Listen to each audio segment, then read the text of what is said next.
Sometimes in our lives, we all have pain, we all have sorrow.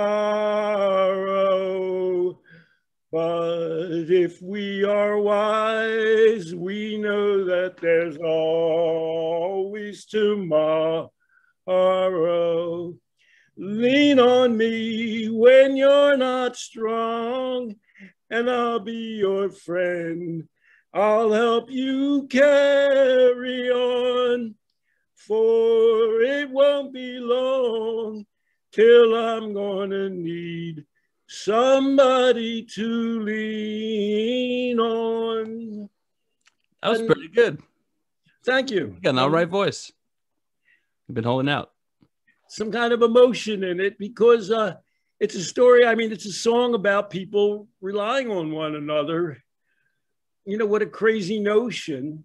I mean, it comes up in your and my lives. We've had that experience with each other and in regards to the worlds around us. And of course, those issues never go away. Everybody, I mean, there's always pain and sorrow in life. We could pick a million examples out of the sky. And how do we deal with them? We have a way of dealing with them in America that fundamentally everybody agrees with, but me and you not as much.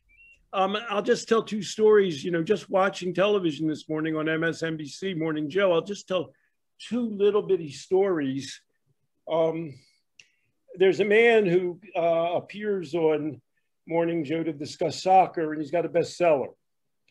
His name's Roger Bennett, and the book is called Reborn in America. He's a Jew from Liverpool, and he never fit in Liverpool, and so he always had this distant attachment to America. And then he ended up in America, and he married an American woman, and he's a soccer commentary. And he and another Englishman go around, men in blazers, giving speeches. They're hilarious. And Morning Joe is a soccer fan, and Britain hasn't been in the European finals since 1966.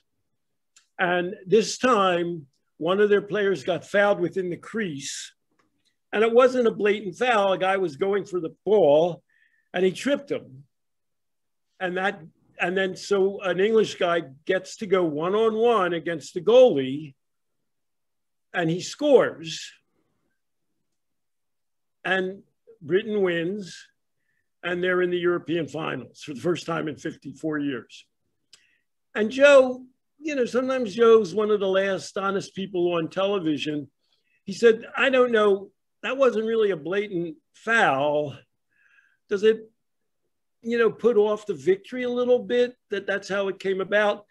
And Roger Bennett's a very straightforward guy. He couldn't answer the question. And here's how he avoided answering the question. He said, well, it's really great. The British team has evolved so much. They're very much involved in issues of racism and mental health. Mm-hmm. Now that sounds good.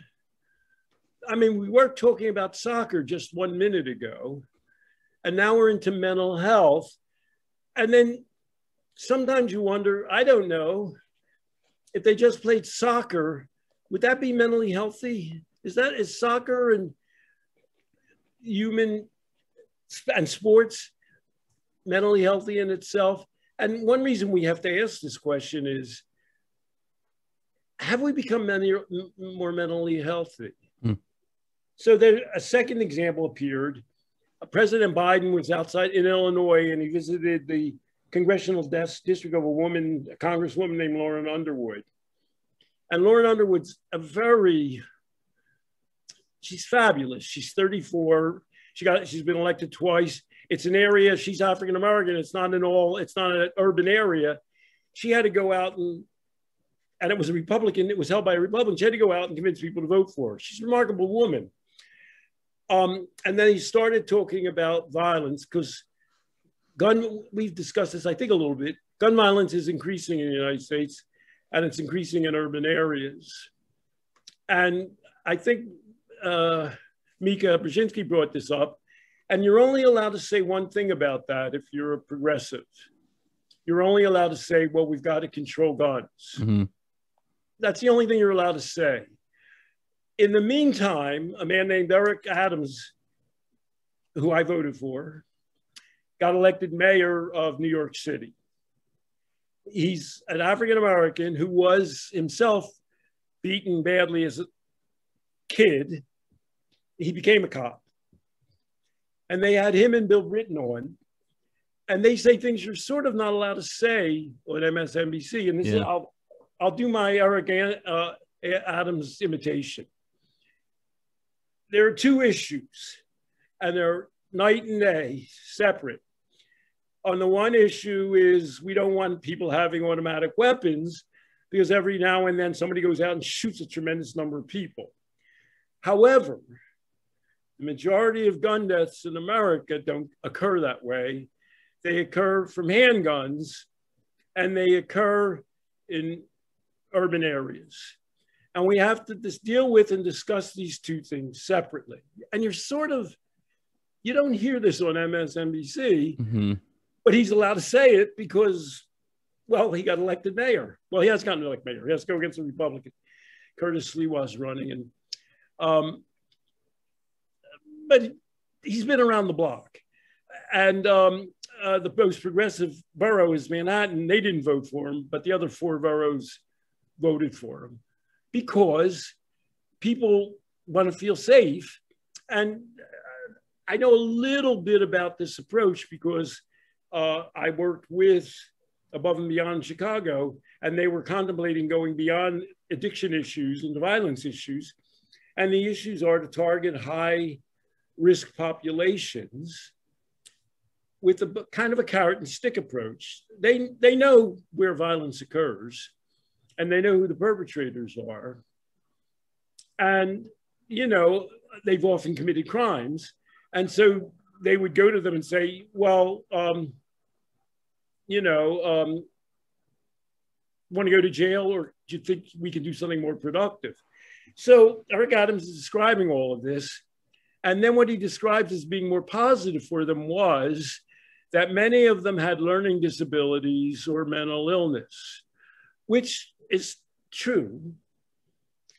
But they're not going to, the city of New York's not going to solve learning disabilities and mental illness.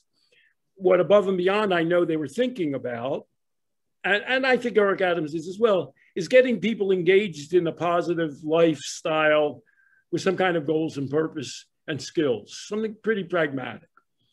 And so I guess reflecting on these two things this morning, everything resolves itself to discussions of mental illness and mental health. And then the question is, I mean, we're in a totally mentally healthicized psychiatric society. How are we doing? And so I just wanted to read two quotes from the past. These are both quoted in my book. Robin Room's a person who makes a big appearance in my book. You know, I just read an article by him because of your book, but go on. I'll talk about and that in a he's second. one of the progenitors of There's No Safe Level of Drinking. Right.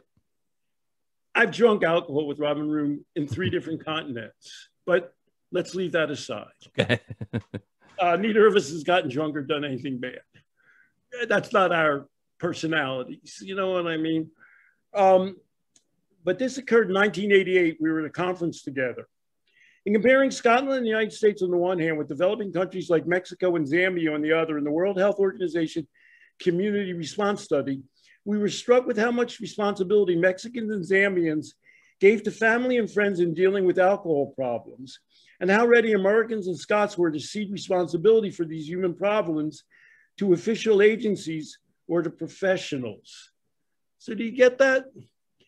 Back in Zambia and Mexico, those people dealt with human beings as a part of their communities. Mm-hmm. Da, da, da, da. But he's not saying this pejoratively. I mean, he is saying this pejoratively. He's saying, like, he's aghast. I would say at this point in his life in 1988, he was immersed in this research, and he's believing it. Okay. Studying the period since 1950 in 7 industrialized countries, including California, a period in which alcohol consumption grew, we were struck by the concomitant growth of treatment provision in all these countries. The provision of the sentence, he believes it. Then the provision of treatment we felt became a societal alibi for the dismantling of long-standing structures of control of drinking behavior, both formal and informal. So at the same time, he wants people to lean on me, Bill Withers. You know, he wants people to respect him. You know, he doesn't want them coming in his house and messing it up. Mm-hmm. It's a song about community. And this was the World Health Organization Community Response Study. And Robin Room is saying, well, communities are disappearing around the world. And even we can observe it occurring in California, where we're more and more likely to say, oh, we've got to turn this problem over to a professional agency. You know, you and I have talked recently, and you had a big discussion with our good colleague, Sean, about, you know, getting families. I mean, people come to you and to him because there's a problem. You know, you're not happy talkers. And Sean's question is, well, how and in what way do you get the family involved? Because you're not solving the problem. There's no, I've got a solution at life process program. That's not how it works. A functioning living unit of people has to exist. And that's what your target is. So in a sense, you're doing a mini community response, a family response. And now here's one other thing that I quote at my memoir, A Scientific Life on the Edge. Harold Mulford, he's a piece of work, Harold Mulford. He's a guy who always wore a string bow tie. And he looked like I don't know, kind of a cowboy. He grew up on a farm in Iowa. And in the book, I quote somebody as saying, you and Harold Mulford both believe crazy things, but he grew up on a farm in Iowa before the war, and you're a Jew from South Philadelphia. How could the two of you believe the same thing? Maybe it's true. So this was in the journal Addiction. This essay speculates on what might have been had alcoholism not been invented. The invention is viewed as a product of the ongoing myth-making process whereby society continuously defines and redefines alcohol, seeking to integrate it into the culture in ways that allow enjoyment of its pleasure with minimum pain.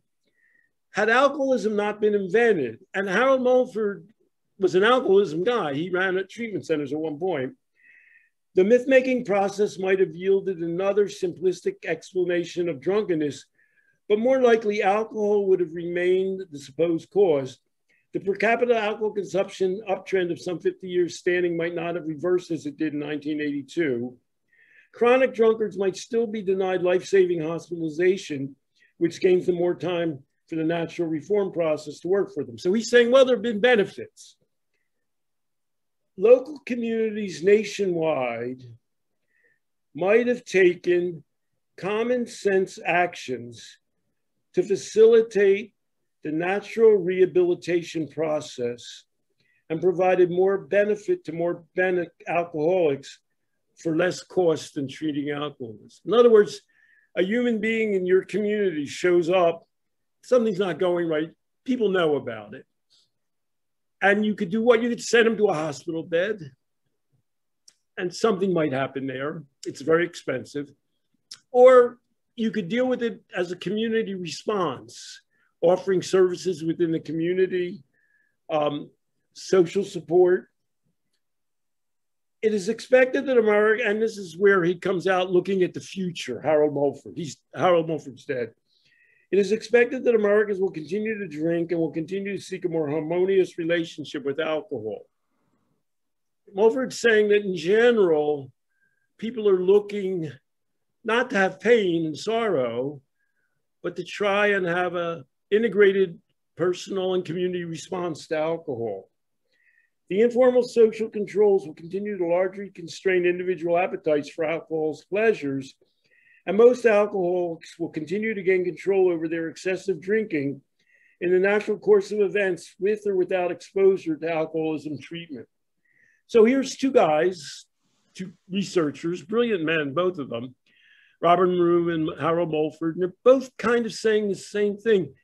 You know, human beings have a way of being organized. They have a natural process of dealing with one another, and that can be respected, maybe even augmented, but instead we've largely replaced it. And what are the results? And both of them at this point, Robin Room, I would say, changed his direction. They regret that. And so we're now in the midst of the ever-increasing therapeuticized society, where if somebody has a problem, we say, hands off. I can't deal with that. I have to turn them over to a professional agency. And we have to understand it in terms of, well, whatever diagnosis they give them and whatever treatment they give them. Can I ask you something that came up as you read the Mulford quote? Is that an argument for our preserving the term addiction and rebranding it to mean what it obviously means in a common sense way? That is, you know, the idea that, all right, let's imagine that this alcoholism thing wasn't invented. And he's saying there'd still just be a problem. We just wouldn't have a concept for it. But the thing is, the concept has become misunderstood.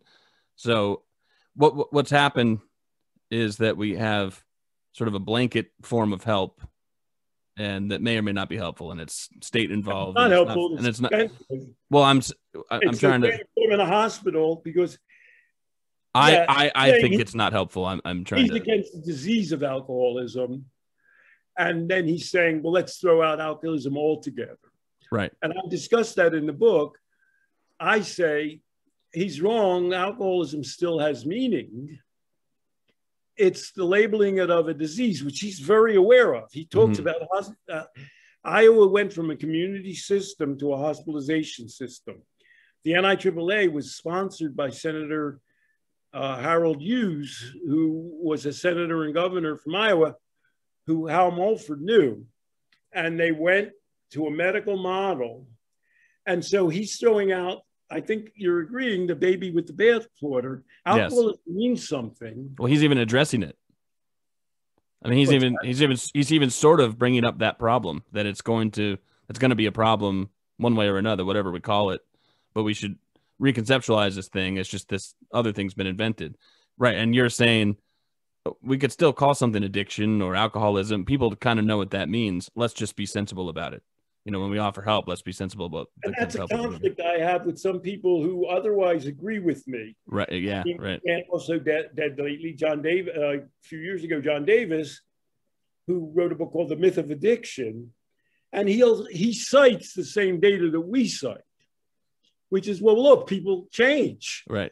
It's based on who they are and what they're thinking. How's that addiction?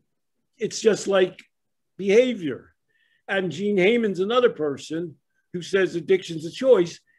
Yes, but when you apply that mindset to personal problems, which can self-exacerbate and which can be deadly, that deserves to be called addiction, although it's addiction along a sliding scale. Mm-hmm. So people who know the same data, brilliant men, Gene Heyman and John Davies, are two brilliant people, and they look at the same things that we look at, and they say, well, how is this?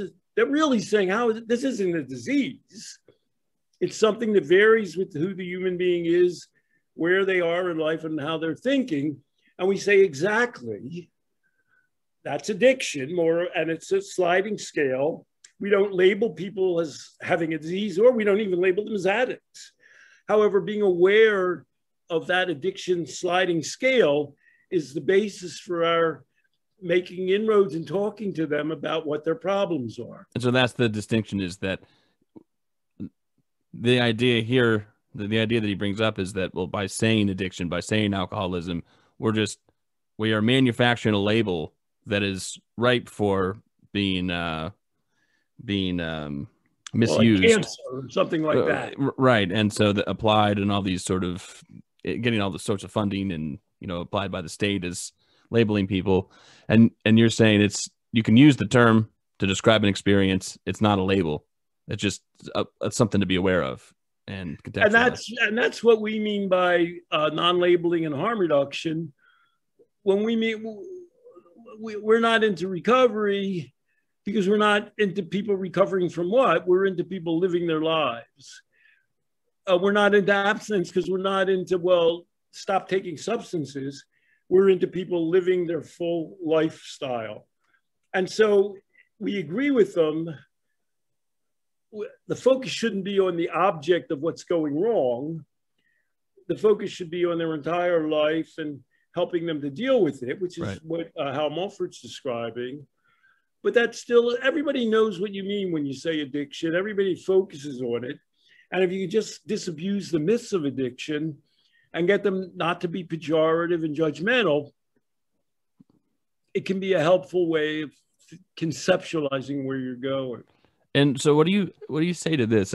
I talked to our friend Stephen Slate maybe a couple years ago, and we didn't linger on this too long. We just kind of let it pass by, but he said he grants that, he understands it, he chooses to do it differently, and one of the reasons is, just to put it in perspective, he imagines, like, he thinks back in history to someone like Ayn Rand, who, you can't, whatever she was, but she tried to rebrand this term selfishness to mean something more morally sensible than what selfishness tended to mean, and that didn't work. So the whole rebranding thing doesn't work. How do you respond to that?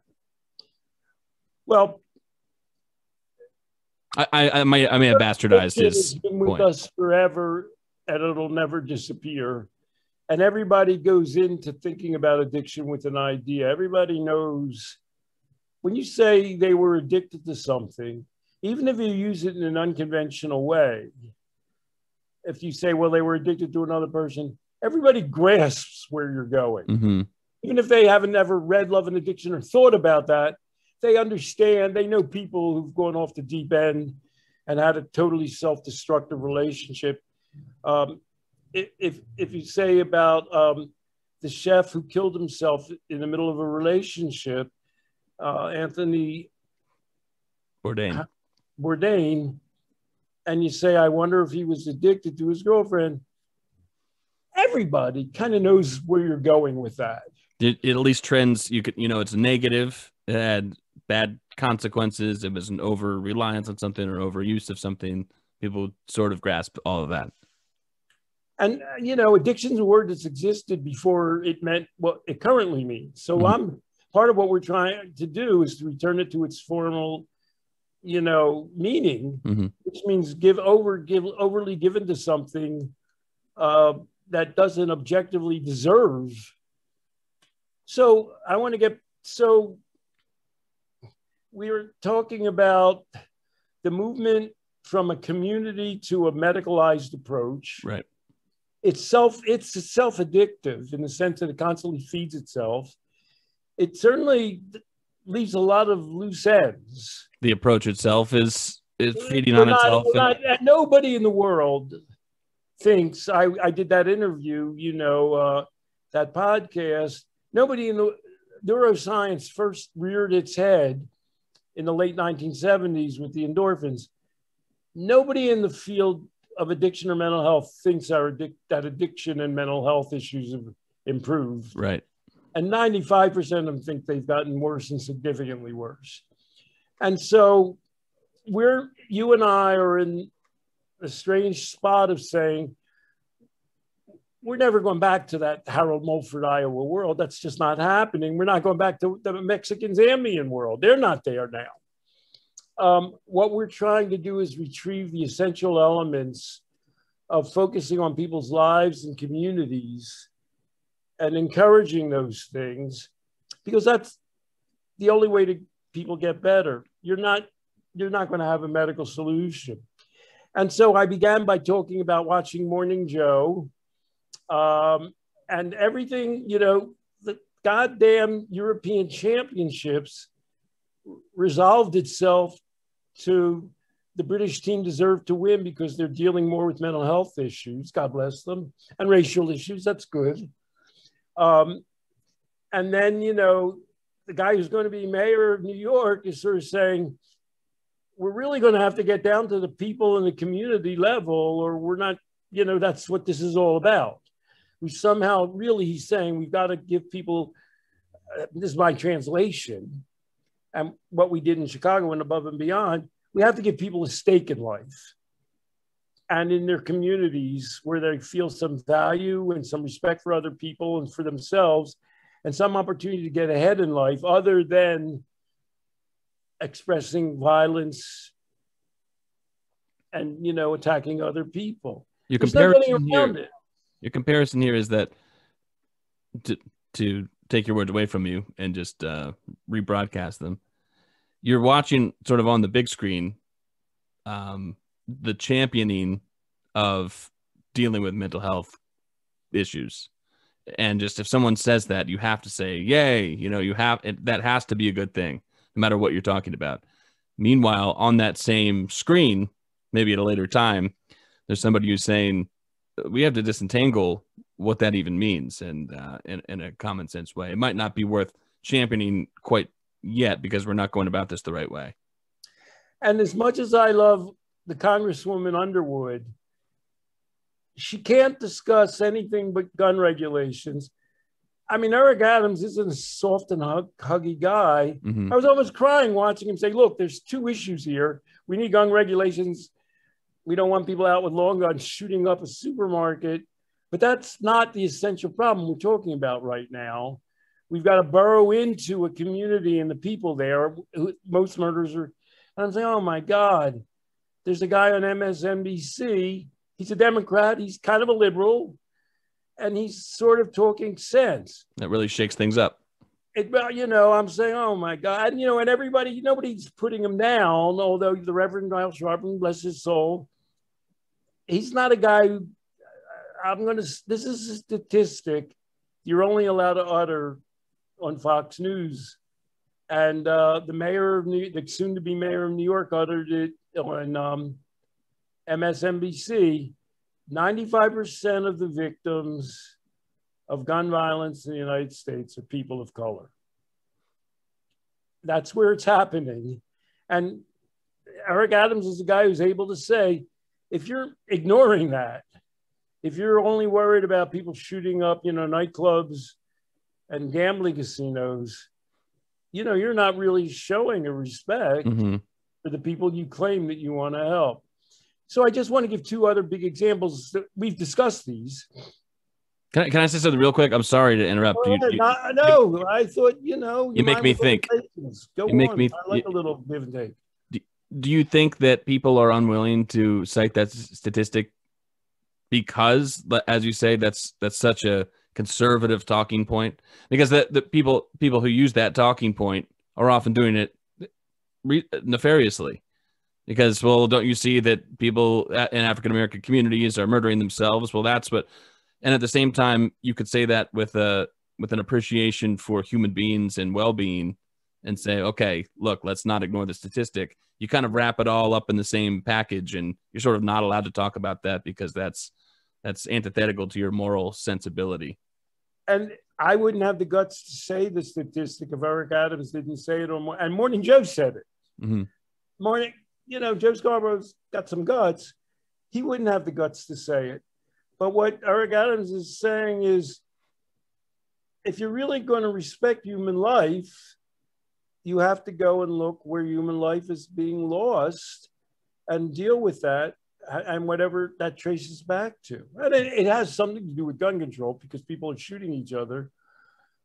But it has something, but it's, Eric Adams said, on television, it's a small group of people, usually young men, and we can identify them. We know who's committing most of the violence. It's not a mystery. We're able to deal with that. And we're not going to go randomly through society, you know, stopping and frisking everybody. We've got the names if they've been arrested already. They're people that we're already in contact with. It's a refinement of an approach. Mm. So, and it's similar. What we're saying is, in regards to addiction, We know that certain groups are more readily targeted. We need to provide them with some basic services. We need to make contact with them. To ignore the fact that addiction isn't evenly spread around America and drug deaths aren't is a way of respecting people, not of declining or putting them down. And, we're getting back and talking about, I did say, but Eric Adams himself started talking about learning disabilities and mental illness, but we're going one step further, and he, I think, goes there. We need to talk in the most granulated, basic things about human beings, which, we often talk about the 4 pillars. People need housing, people need purpose, like education, people need health, and people need community. I mean, those aren't fancy medical terms. They're not fancy law enforcement terms.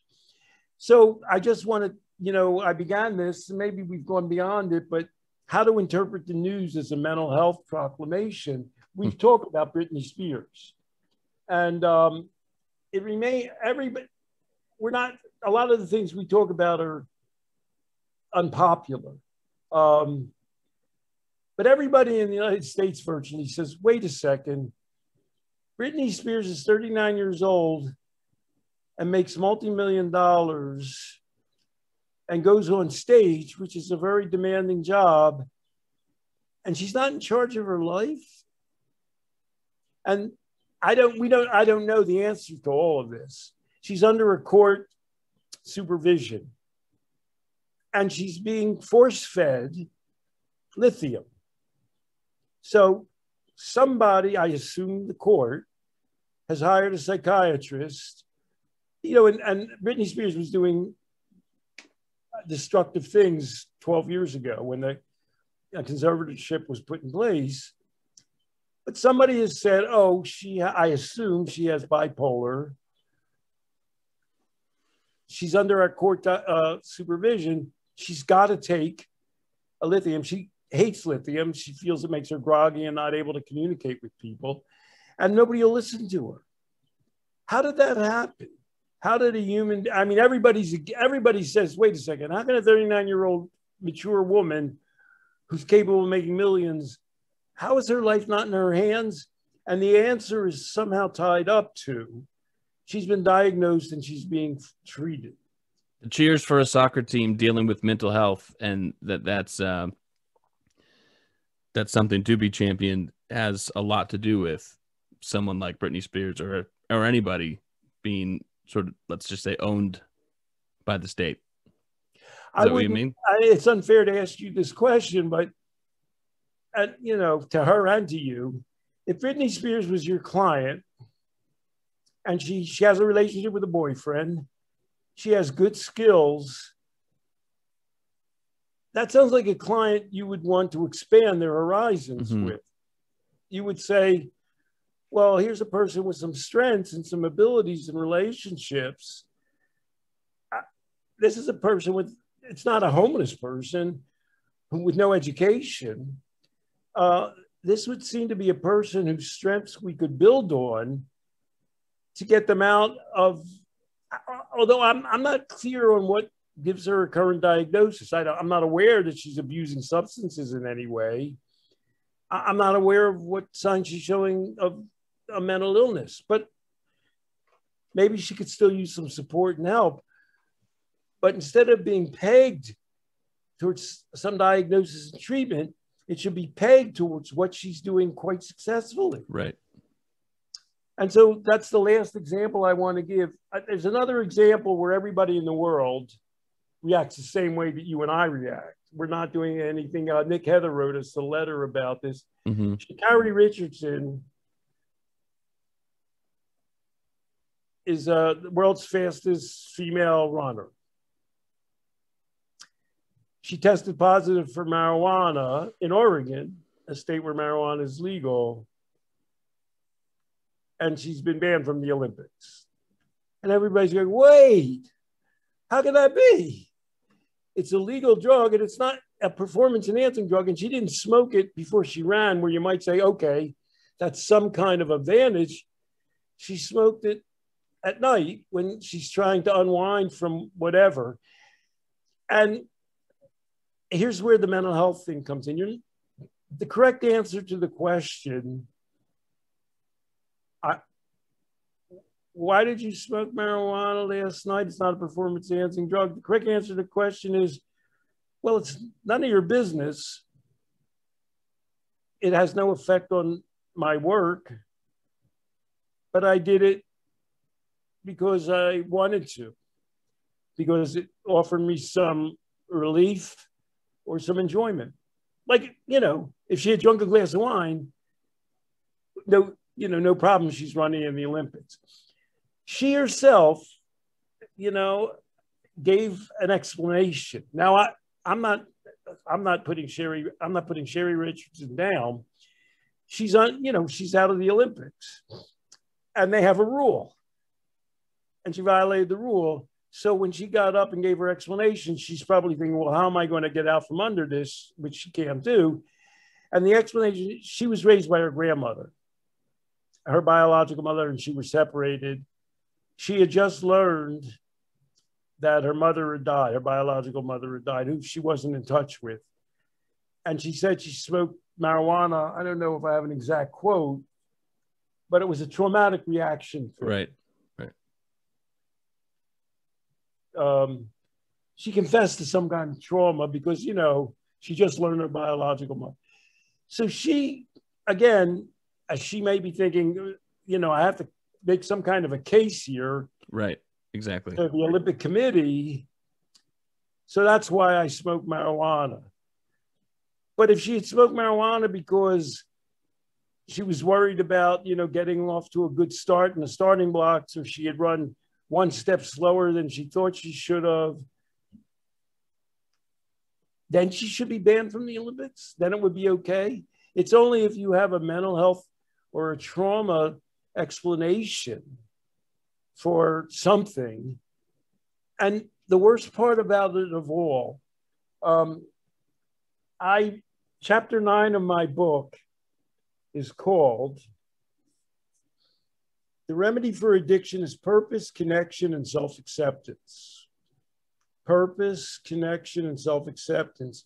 We are instead wedded to medicalization, isolation, and self-stigmatization. Instead of dealing with a problem in your community, you're sent to a mental hospital. Instead of dealing with your life as it is, your life is translated into a medical problem. The reason they're taking drugs is because they have a disease. And the worst of all is self-stigmatization. To me, that's a crime against humanity, where a person is put in a situation where they end up saying, oh, I am addicted or traumatized. That's why I am. That's who I am. That's what I am. As opposed to just regarding themselves as a regular human being who, has some ups and downs, is no worse or better than any other human being, perhaps has a challenge now and again, maybe worse challenges than average. They're being dehumanized. And in many ways, I hate it when the person labels themselves, when she starts explaining that she was having a trauma reaction. I'm thinking, again, she's got her own problems to deal with, and she failed, unfortunately. Yeah, I was going to say that story didn't wind up, it worked in the public eye, but didn't work for the Olympic Committee. And what would have happened if she said, screw you, I smoked some pot, it's legal. It doesn't help you run any faster. And I did it the night, what's it to you, buddy? Well, you can't screw with the Olympic Committee. So, I understand where she's coming. And then getting back to Britney Spears, that whole story is yet to be told. I mean, we talked about people who stop being addicts. Demi Lovato, Drew Barrymore, Lindsay Lohan. Somewhere along the line, got over thinking of themselves as being, oh, I've got a disease. And, Demi Lovato's written California Sober. She says, I feel better knowing I don't have a disease. Drew Barrymore labeled herself as having disease, but, she was 14. Now she's just like a grown-up. And so they were able to liberate themselves in a way. And, again, I just have no insight into really what's going on with Britney Spears. But I wonder, she somehow got dragged into this place where they're giving her medications and diagnosing her. And she's only now trying to fight her way out of it, where those other women somehow were able to get out of it. Has she somehow stigmatized herself? Mm-hmm. And believe their own labeling of her, which is the worst problem of all. When you're sitting there undercutting your own self in terms that other people have invented. We really run the gamut there, because you're talking about, we don't have to know what's going on with Britney Spears. We can just know that there's a possibility of somebody who's not themselves having a ceiling on their ability to create or recreate themselves or move themselves into the future in a positive way. That's just that's logically true in this case. So whether or not Britney Spears is self-sufficient or not, it doesn't really matter. Although we can sort of see, as you say, as any good counselor could just say, well, you do have a lot of these things going for you. How can we build on that? Sha'Carri Richardson, is that how you pronounce her name? Sha'Carri? I did my best. We'll let you go with that. At least people know who I mean. Yeah. It's like your argument there, Stanton, as I understand it, is okay. She smokes some marijuana. She smokes some pot. So, can't you just kind of say, as a traumatic reaction to learning your mother died? Right, but you're saying, can't you just kind of say, like, I have my reasons, just like anybody who uses any sort of drug might have the reasons. It's not a performance enhancing drug. This sort of I did it casually, let's just say, and for my own reasons. But that she had to, in order to save face, say, I'm sort of involved in this traumatic kind of a thing. That's why it seems like at least in terms of headlines and the public discussions, people are sympathetic to her. Well, you can't be so mean to this woman. She has trauma, and so that she used drugs. In the Olympics, she just learned her mother died. We're not laughing about her mother dying, although she didn't have a relationship with her. We're just saying, how did it get to that point? So we don't. You and I wouldn't say she used drugs, yes, and sort of like tacitly saying that is bad, but and then something mental illness or trauma, something. That's sort of the wrong air. That gets you right into that system that feeds on itself that you were talking about. We would say, let's stop it. She used drugs, and that doesn't have to be such an alarming fact. And a friend of mine wrote me an email. You have to get mandatory counseling. Right. And I said, counseling for what? And when did you get the counseling? I mean, it only took a couple of days. So my friend wrote back to me, well, it must have been quick. But in other words, and that's the law in Oregon as well, you have to go before a tribunal, and they catch you with some drug, and then you go before a tribunal, and supposedly it's completely neutral. That's the story. But you're going somewhere with a bunch of people who are addiction professionals, and they're going to evaluate for you and get you to think possibly their way. Oh, you may be addicted to that drug, or right. You have a substance use disorder because you're relying on that drug. Maybe that's where they're coming up. That's where they're going to end up with, rather than the human being making that decision completely on their own. It's great to have expert input that they can consult as they choose. But, getting started with being caught by drug testing or being arrested is already puts it on an uneven playing field. You're already in some kind of a system, and everybody's for it, I guess.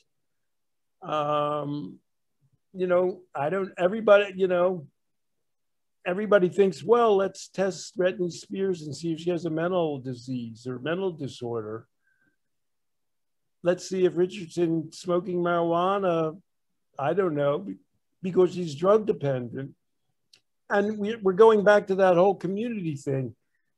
Your and my definition of harm reduction is disregard it's in my book in that chapter 9, disregard their substance use.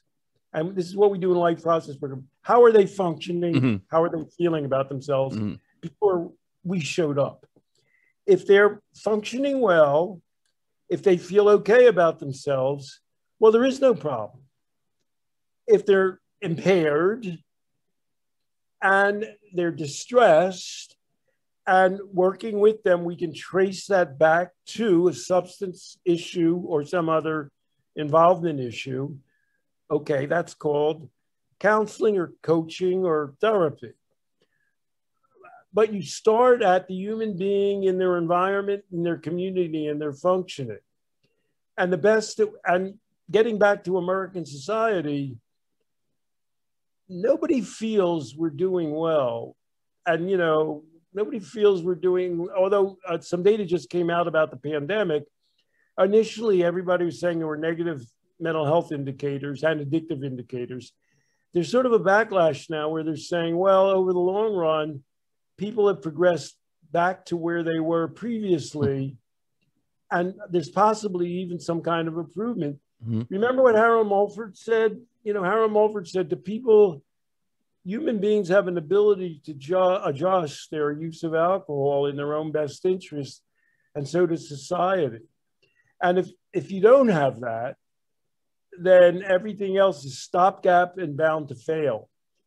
And so, I'm just going to tip my hat to. We started out by saying I disagree with Harold Mulford discarding the term alcoholism. You pointed that out. The life process program does come from his ideas that people are dealing with basic life processes, and alcohol plugs into that. So that my whole concept is quite indebted, of the whole life process program is quite indebted to how Harold Mulford viewed. He called it something like the alcoholism process. Becoming and recovering from alcoholism. He saw as a life process, and that's what we've translated into the life process program. And even Robin Room, who is the sort of never drink guy, no healthy level of alcohol. I mean, he makes a different sort of an argument. He talks, of course, he discusses community and, why would someone want to be slave to the state or something. In a more recent paper that he's written, I say more recent, and you've probably seen it. It's like 1999, I think. A century, but okay. Yeah, before the turn of the century, but it's more recent than the one you shared, at least. He grants that it's a problem. So in his mind, drinking alcohol is a problem, and there's destruction that's caused by drinking alcohol. But he still says, okay, if the state is going to be involved, there are a few ways it's going to be involved. It's like economically, like we can't just limit alcohol or say people don't drink because they're going to drink. And even if that's going to cause problems, we still have to be reasonable here. Like the economy needs to run and function. And sometimes that balancing act has to go to the state or the overall good of people instead of just ripping the rug out from other people. So we can't go back to prohibition. And, we need to, he sort of takes a harm reduction idea. We can't let people be dying. So there is some ability for the state there to promote safety measures and things like that. So even he who's not exactly on in the same realm makes reasonable arguments for why you can't just prohibit drugs or call them evil. I've known Robin Room for a long time, but Ethan Nadelman had a group funded by the Smart Foundation in Princeton. It began in the 1990s, and Robin Room was a part of it. And the reason Ethan Nadelman brought Robin Room into the mix was, we're going to legalize drugs, but that doesn't mean you don't sell alcohol on street corners. Right, right. I mean, alcohol is sold places and there's taxes, and some places you're not allowed to sell it at certain hours. And we're going to have something like that with drugs. So his logic in bringing Robin Room in was, we need somebody who's sort of an expert on like all the regulations that you might impose. Right. Well, still marijuana. Like, for example, in Colorado, marijuana is legal, but you still have to be 21 years old. Mm-hmm. You know, they have all those, and you're not supposed to operate a motor vehicle. You know, all that, those are all rules. And so 25 years, I won something called the Linda Smith Award in 1994. About 25 years later, Robin Room won it. And it was after that that he expressed the World Health Organization view, there is no healthy level of alcohol consumption. And I joked with Ethan, so the Drug Policy Alliance is now funding people to become prohibitionists. No safe level sounds like don't drink. And you know, we're going, and this is something else you and I have discussed the last time, we're sort of going from, oh, well, drugs have been banned. That's wrong. Look at alcohol. That's not banned, and people can have problems with alcohol. But to a remarkable extent, people in America extend that logic to, right, let's stop drinking alcohol. Robin Room is in Australia now. He has a PhD from Berkeley. He's been around the globe. But that temperance mentality, let's eliminate the thing, is extremely strong, and it's going in exactly the opposite direction. I don't know, Iowa's a temperance state. I don't know what Harold Mulford's backstory is, what was going on that farm, but he thinks the exact opposite way of a natural societal process for dealing with these things, as opposed to imposing regulations to ban or prohibit or forbid or curtail substance use.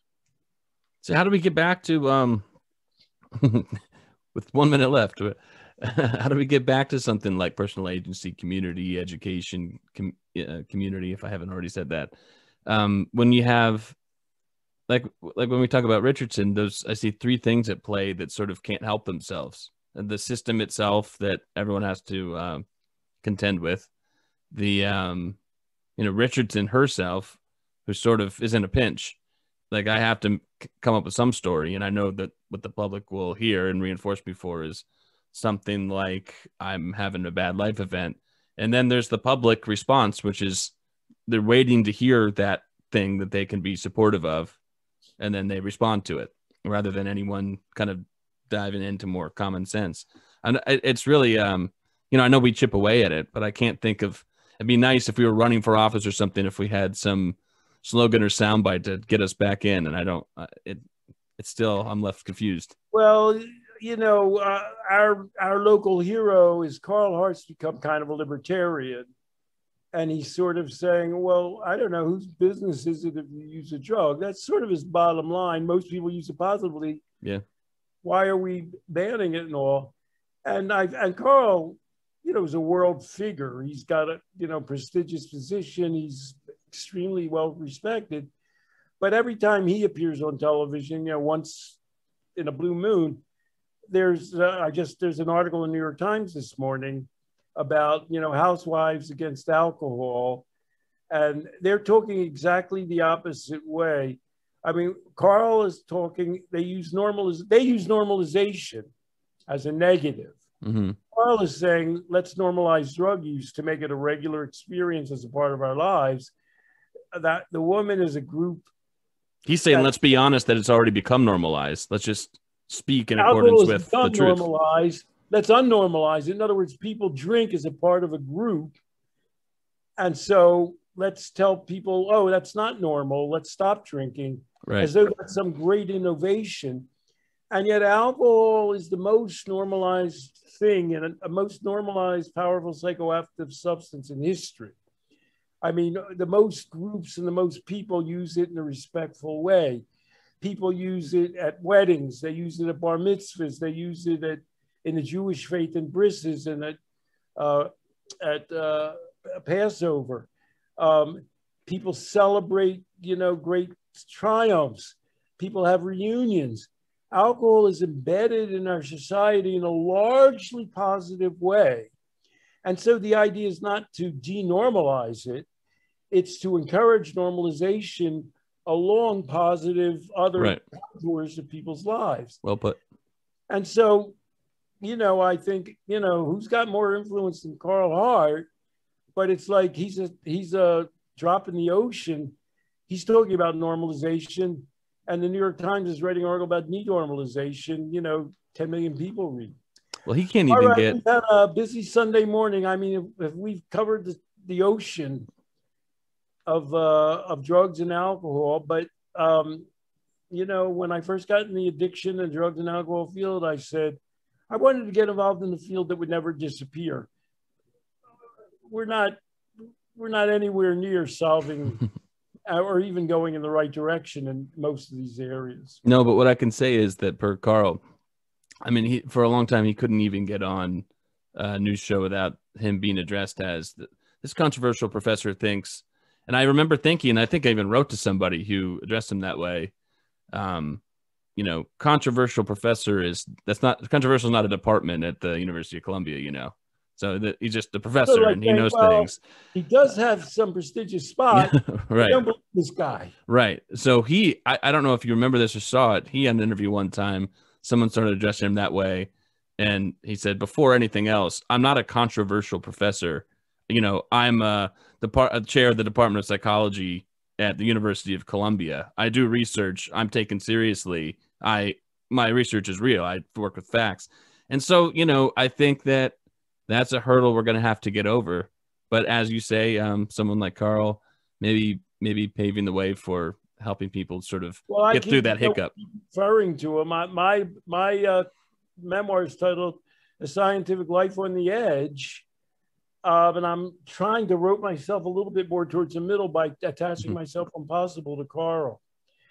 All right, Zach, fun as always. I know you've got a lot on your plate, so carry on and au revoir, sir. Thank you, Stanton. Happy Sunday.